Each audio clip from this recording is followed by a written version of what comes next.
Good day sa lahat. Kasama ko ngayon si Ka, Justin Master, ang Science Analyst ng Philippines. Nandito tayo sa pre-conference ng tungkol sa high tides sa Nueva Valencia, Guimaras noong 15 December 2023.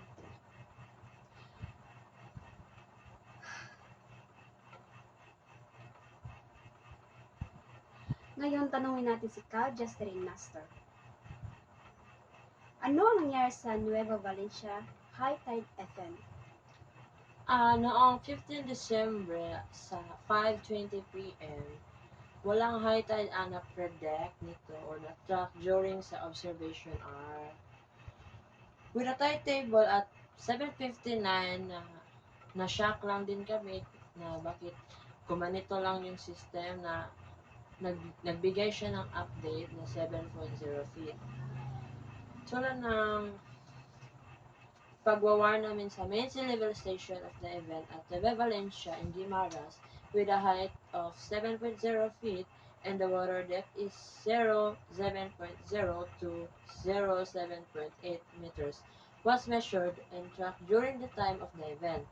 The tidal range have come off to a highest level of tide. It caused a severe water hazardous such as strong waves and tidal flooding in the coastal area of the main location. The tide reaches to the information no 5 with many intervals affected or mga lugar na naapektuhan din sa high tide event. Bakit ito nangyari? Dahil din ito sa gravitational of moon, nagpo-pull din ito ng gravitational tulad ng high tide, ang mga spring tide, king tide, malalakas na alon sa ating lugar. Tulad ng mga seashore sa coastline na lumalakas ng alon na tumataas ng 3 to 4 meters waves. Ano ang effect nito? Ang effect nito ay makakaranas ang mga tao ng malalakas na alon. Hindi naman po ito magka-cause ng incident sa mga tao or sa bahayan, pero ang mga tao ay mararanasan nila ang pagbaha or pagtaas ng tubig na may malakas na alon na nagdadala din ng spring tides ng king tides.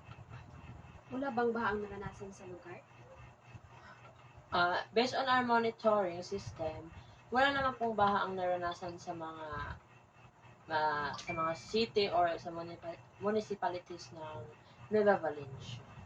Pero may naitala kami na flooding, pero doon lang lamang sa coastline or seashore ng dagat. Nakaitala kami ng tidal flooding within 2 kilometers with a height of 3 to 4 feet. Walang destructive damages or na-destroyed na mga bahay or na-aksidentahan ang mga tao dito sa event at wala kaming ni-record ng mga event na gano'n na tumaas pa din yung baha. Malakas ba ang alon at epekto ba ito sa lugar? Yes, malakas ang alon na naapekto nito. Ang alon din nito ay umabot din sa 6 to 7 feet. Para na ding tsunami pero nawala lang din naman. Pero yung mga normal waves na naranasan is malakas talaga. Tulad na rip currents na parang na biragit ang kanang tao like that na or at naka-cause din ng accident sa mga tao na nagsiswimming. Kailan ba lumikas ang mga tao sa lugar? Wala naman, hindi naman namin kailangan na ipalikas yung mga tao dahil hindi naman devastating yung high tide. Pero yung ah, na, mga tao nga nandoon sa coastal area, main coastal area or yung nagsuswimming ay pinalikas po namin sa mga higher ground away from the shore para iwas din aksidente. May mga extra tide ba ang naranasan sa lugar? Of course, meron. Since January 15 to until today, may naranasan ding extra tide at may malakas din itong epekto tulad ng nag-generate din ng extra tide na umabot ng ranging to height level of 5 feet, 6 feet to 6.9 feet na high tide at malakas pa din yung alon ang naranasan dito. What are tides caused by? Tides are caused by excuse me.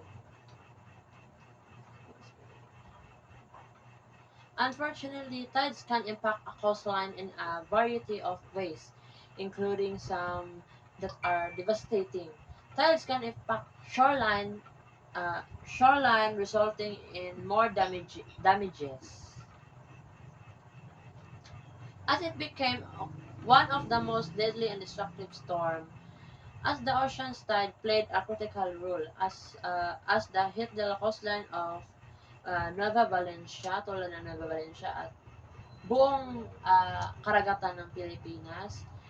A storm surge is an irregular increase in the water created by storm, earthquake, yung mga tulad ng bagyo, ganon, ay nag-generate din po siya ng coastal event tulad ng malakas na alon at high tide. What causes high tide and low tide? The force of gravity is the attraction between all objects, which includes the Earth's oceans. Gravity on Earth is compared to Earth.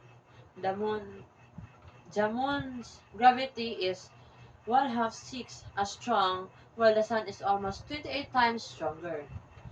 The more mass an object has, the stronger force is needed to support. As Earth rotates every day and revolves around the sun, so yun yan na create din siya ng high tides o malalakas na alon.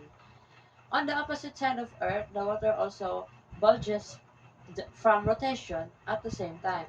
This causes high tides each side of the planet. High tides exist in a location when wave and water move inshore or outshore. In a location when the wave or high waves or low tides exist when the seawater retreats and reaches its lowest point for a location. Some locations experience more than one high and low tide a day, as tides as controlled mainly by force of the moon. Tulad ng sabi ko kanina at yung tanong mo, nag-generate din siya ng extra tide na umaabot ng 6 feet or paubos lang din yung 1 to 6 feet. Dahil yung main range nito ay 7. At pwede din ito umabot ng, possible din ito umabot ng 8 to 9 feet ng high tide na mararanasan if this possible from the gravity of the moon's earth. Pero wala pa naman ngayon ang naitala. What can tides cause? Tides can also impact in variety positive ways as they bring nutrients into estuaries, where fresh water mixes with the ocean, creating unique habitats for a variety of plant life. The ecosystem which creates a form of shelter from the ocean tides. A storm surge is regular increase, cause long-lasting flooding as states flood walls began to fall. Nag-generate din ito ng high tides at mangyayari din ito pag yung high tides ay mataas at yung alon ay malakas.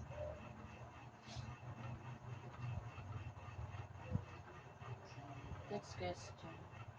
Ano naman? Okay.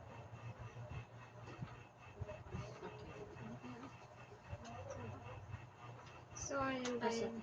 For the information, wavelength and the parameters on Nueva Valencia daily tide since 15 December 2023.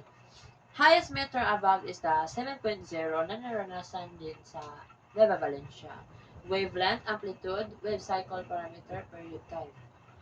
Figure. The wave parameters have recorded many tidal ranges of wave height since this 15 December 2023. The highest wave meter record is the white line caused by the tide event of height 7.0 feet and sky blue parameter of the wave with height of 3 to 5 meters. Nueva Valencia information, high tide information. Date and time 15 December 2023, 7:59 p.m. Height 7.0 feet. Depth of water 7.0 meter. Location Nueva Valencia, Guimaras. Ang na reported po namin na intervals ay nagsisimula sa interval 7, Nueva Valencia, Sibonag, San Lorenzo, and Buena Vista and Guimaras. Islands, Guimaras Island, and Inampulugan Island, Iloilo City, in Iloilo. Yun po yung interval 7, which is mataas din yung high tide na nasabi ko na mga lugar. Interval 6, San Enrique, Valladolid, Pulupandan, Hinigiran, Agusan, and Himaymalan City in Negros Occidental. Oton, Tigbawan, and Liganes in Iloilo. Interval 5, San Joaquin in Iloilo. Aniniway, Hamtek, Tobias Fournier, and San Jose de Buenavista in Antique. Interval 4, Gimbal and Miagaw in Iloilo. Enrique B. Magalona, Talisay City, Bacolod, and Manapla in Negros Occidental din. Ilog, Kawayan, Sipalay City, and Hinubaan in Negros Occidental. Interval 3, Dumangas, Concepcion, and Estancia in Iloilo. Sagay City and San Carlos City and Negros Occidental. Cagayancillo in Palawan, Interval 2, Bilison, Tibiao, Calasi, Pandan, and Libertad in Antique.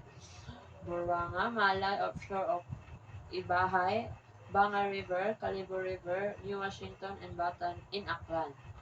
Proxa City, Pontevedra, and Estancia in Capiz. Yun po yung Interval 2. Interval 1, San Jose, Santa Fe, Looc, Ferrol, San Andres, Calatabra, and Romblon in Romblon. Bulalakaw, Magsaysay, and San Jose in Occidental Mindoro. In Iloilo, Carles, Balod, and Masbate. Algeciras, Magsaysay, and Coyo in Palawan. Basay, offshore of Bayawan City, Santa Catalina, Siaton, Dawin, and Dumaguete in Negros Oriental, Siquijor, and San Juan and Siquijor. Lapitan City in Zamboanga del Norte, Plaradel in Misamis Occidental, Madridejos, Medellin, Daan Bantayan, Bugu City, and San Remigio in Cebu. Milagros, Kawayan, Placer, POV, Corpus, Mandaon, Aroroy, Esperanza, and Masbate.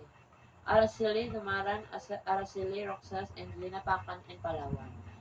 Yun po yung mga interval na na-record po namin sa high tide ng 7.0 feet noong 15 December. Ang naitala namin na extra tide ay umabot din ng 585 noong December. High tide have reported during the tracking and measuring on time. The tide event also caused a strong major waves it has observed before the event, and then it comes to highest level in the information uploaded, which is the wave information no one. Tidal flooding warning noto announced the cancellation of tidal flooding in the main coastal area. Based on the tracking device of our Philippine Institute of Technology and Synology, or PTIDES, that is no na monitor din namin na walang flood ang nangyari. Reported also after the high tide. The PTIDES didn't order hindi kami nag-order ng evacuation o mga awareness and preparedness. Pero yung mga tao ay strongly advisable na during that all who lives near the shore or na tumatambay near sa karagatan ay pinagbawal po namin at kung napunta po namin sa matataas na higher ground or high ground. So, yun lang po yung lahat at sana makatulong din yun ng mga nasabi namin about sa nangyari sa Nueva Valencia noong December. This is Philippine Institute of Technology and Sinology P-Tides. Nag-update po kami ng mga high tides, low tides sa aming social media at website. About us, the P-Tide is the advanced mandate to manage and monitor the action of ocean by tracking and measuring the tides, seas, waves, and floods. Our official Facebook page is P-Tides, Philippine Institute of Technology and Sinology. Twitter, P-Tides only. Website, https ptides.mozelo.com. Follow us for more information, update, and it will posted on our social media accounts and website. Thank you and best regards. Good day and thank you.